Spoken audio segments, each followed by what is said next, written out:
Richard. Hello. So this is going to be the start of our series of videos, and this is an MB2 Civic. Yeah, I mean, the sort of tail end of... hold on, let me start this up. Yeah, sort of tail end of last year, we bought this particular car. We saw it on the internet. 1.4. We didn't want anything fancy or anything too big for the Colt, because obviously the chassis is just not going to handle it or take it. That's right. So for the brown Colt, which is 40 years old, Richard. Yes, it is. You know, we made the decision that we didn't want anything too fancy. We wanted something that you could readily get parts for, you could service it, look after it, because that's the problem with that car, you can't get those parts. And we found this one online, basically with 22,000 miles on it. Well, you're never going to get any lower than that in the sense of a Honda engine. And you know, let's be honest, if it still only had 100,000 miles left in it, it's not going to do 100,000 miles in that shell. So we sort of looked at this car. It was a good beginning, a good start point. So went with it. So this is the Honda D14 engine, correct? Yes. It's a Honda D14 engine. So we started off with the Honda D14 engine. We're pretty much going to use everything that you can see left in the engine bay, pretty much apart from power steering and aircon, which will obviously get taken off the engine when it comes to that. We thinned all the loom down, so we've taken everything out that it doesn't need. So obviously this is still a little bit messy at the moment, because obviously we've not finished any of this, and obviously this will all be relocated. But obviously we've thinned out everything from the fuse box that we need. We've thinned everything out, obviously, on the loom that we don't need. So we've taken all the shielding off. And just explaining why we've done that. Well, basically what you imagine is you don't want to be putting a whole wiring loom from this car, in my opinion, for example, so like lights that you don't obviously need, all your indicators, all this sort of like heater blowers, everything inside that this car doesn't need to run. So we've thinned the loom down to literally just what the engine needs to run. So we've took all the wire, we've disconnected everything other than what's required to turn the key and it fire and run. That's exactly it. Yeah. So that when putting it into the brown Colt, it's the minimum amount of loom to. Yeah, it's the minimum amount of loom basically. So we can, so the original loom for the brown Colt will stay in, apart from what engine is or what engine stuff is required to run that. So we'll take that out, and then we'll basically lie this loom in the car, knowing that it runs as it does right now, and it's the minimum amount of wiring.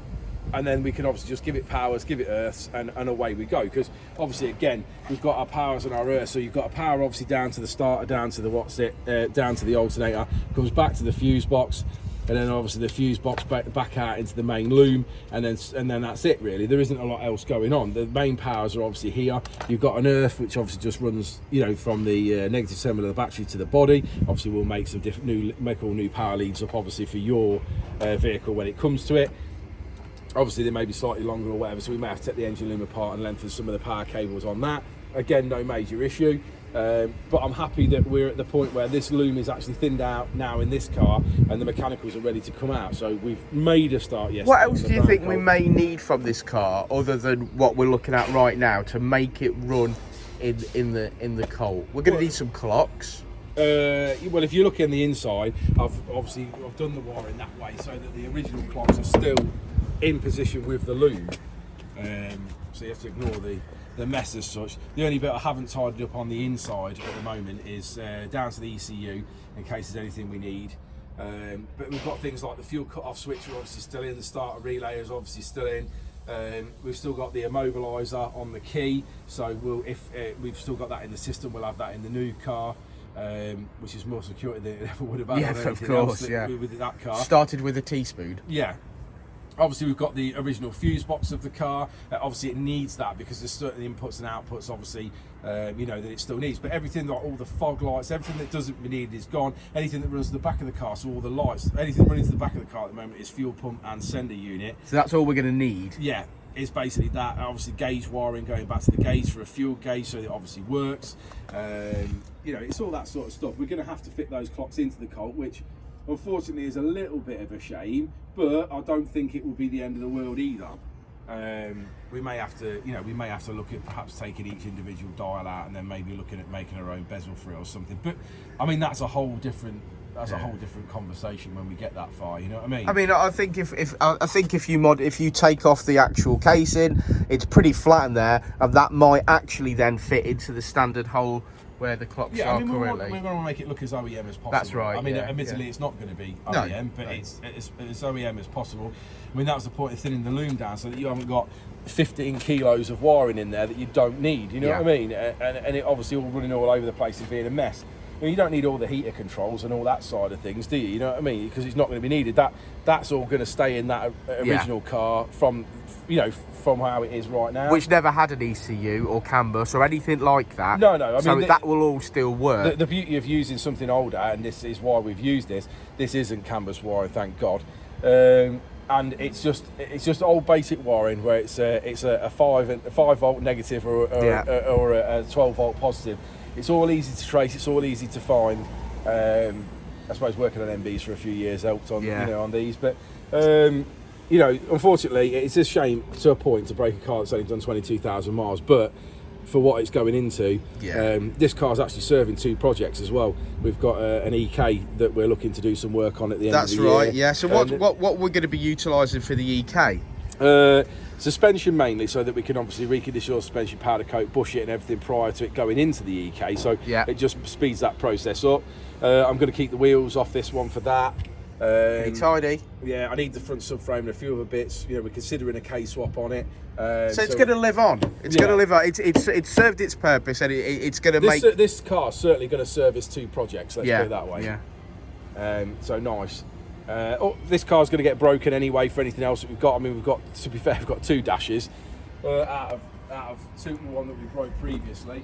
You know what I mean? We've been contacted with a couple of people that want to come and take parts off it that they want for their MPs, you know, to do. So, well, let's have a wander into the workshop just for this video, and we'll show the brown Colt on the ramps, which is here now. We've made a start removing a few little parts. The exhaust is off, as you can see, and there she is. Now, considering the car's 40 years old, it is actually fairly solid. And we touched on this in the prologue video. It is actually, well, it's in better condition than my FN2, and that's not a joke. It is actually really solid, and as you can see, pretty tidy. So we did a little bit of work on this when we first bought the car I think that's a few years ago now, and we knew that it was going to be a long-term project and it was going to get in the queue. So we protected it as best as we could. Now, obviously, we're going to have the engine and box out, and I don't know whether the engine and box is worth any money, but it's got to be worth something as spares to somebody. That's my theory. So we're going to ease the engine out, possibly stick it on a pallet and see if anybody wants it. But yeah, we did, like I say, we did some work, didn't we, Richard, when we first bought it? So we under-sealed it and protected it a bit. Not a massive amount of work. We cleaned the rust off on anything on the outside, put some aerosol on. I mean, I know that's not great, but at least it stops it getting any worse. We did 2 little patches of welding on the back and we undersealed, and basically, as far as we were concerned, it was sort of basically ready for an MOT, wasn't it? Yeah, it was. Point? Yeah. We did the front brakes on it, we did a few bits on it, but then when it went for MOT, it decided that it didn't want to run. Yeah, it was the carburettor. The carburettor itself was all clogged up and didn't want to run. Maybe the fuel system itself and the tank was no good. We tried putting fresh fuel in it and stuff, but it just wasn't having it. Yeah, and you have to appreciate that this car is old, and sourcing parts for it were incredibly difficult. Yeah, it was a nightmare. So then, like I said, the decision was made at that point that we do something with it, and that's when it sort of sat on the back burner for a while. Yeah. Obviously, hasn't it? But you know, it's all go now, as far as I'm concerned. Hopefully, by the end of this week, this engine and running gear will be out of this car. So that's the plan, isn't it? The plan is to take the engine and running gear out so that we've got the space. Then we're going to take the engine and running gear out of the MB and offer it in. So that's really the next step. Yeah, I mean, obviously in this particular vehicle, the engine and box are the opposite way round to how we've got it in, or how the configuration is in the Honda. The battery's in the engine bay, which may have to be relocated and stuff like that. But I don't see any major problems. First hit really is to offer the engine into the bay, and then obviously get that lined up and welded into position and get it all mounted. And then once you've really done that, the rest is relatively simple. Yeah. You know, in itself. We're already talking about, we're obviously going to do custom exhaust, which is anyway, custom intake, which we're going to do. We've already obviously done the wiring. The wiring's ready as far as I'm concerned, apart from actually putting it into this car. Yeah. There are some things that we've got to deal with, like we've got a hydraulic clutch, which is obviously cable in this car, so we've got some bits to deal with on that. I'm hoping to keep the original braking system and the original fuel system to a point. We'll be making some modifications to the tank to fit the fuel pump and bits from the MB into it. But to be honest, I expect it to move relatively quickly. And we'll see what the old girl handles like afterwards.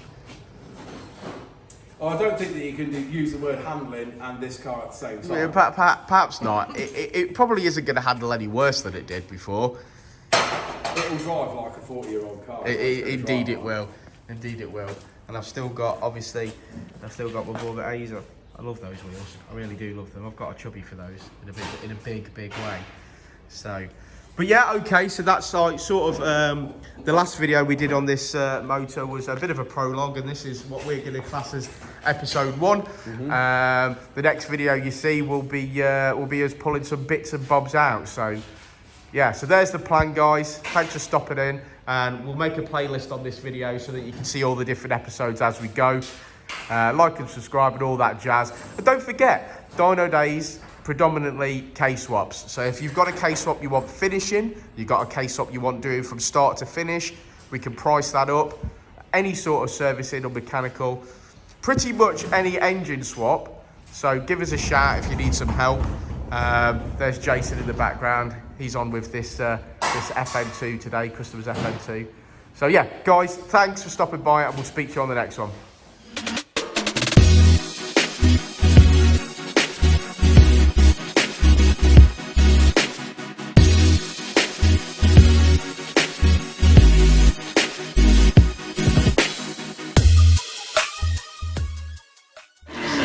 And I'll say it again. Life moves pretty fast.